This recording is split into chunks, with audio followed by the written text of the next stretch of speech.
Well, Alon Liel is a former Director General of the Ministry of Foreign Affairs in Israel and a retired ambassador as well as an international relations lecturer at Tel Aviv University. He joins us now from West Jerusalem. Thanks so much for speaking to us. First, I guess knowing what little we know so far, do you think this could have been deliberately done by Israel as Russia is claiming? No, I don't think the downing of the aircraft was done deliberately. Definitely Israel attacked in the region. What seems to be strange is that after 3 years of coordination between Russia and Israel regarding the Israeli attacks, this time it didn't work. Russia said it had a minute alert, and nobody knows if it didn't work because the coordination has stopped or one of the sides made a mistake. But it's enough that Russia is accusing Israel and threatening to respond somehow to create a crisis. It is dangerous. They are saying now, Russia is saying it will take action against Israel. So what consequences do you really fear?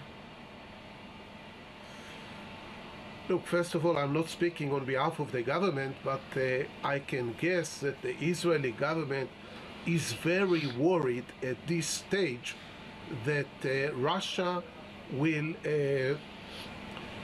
object to the Israeli attacks, airstrikes on Syria. So far, Russia did not object and asked for coordination, and Israel was attacking recently almost on a daily basis. These attacks are seen as of strategic importance because the #1 national goal of Netanyahu now is to kick the Iranians out of Syria.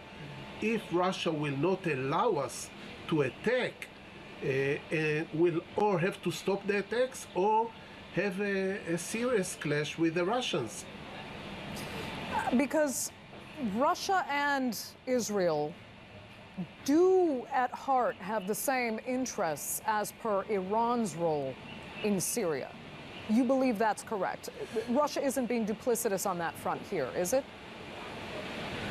We have to add here another major development that happened 24 hours ago, and this is the agreement about Idlib. For Israel, a strong Russian, Iranian, Turkish, and maybe even Syrian coalition is bad news.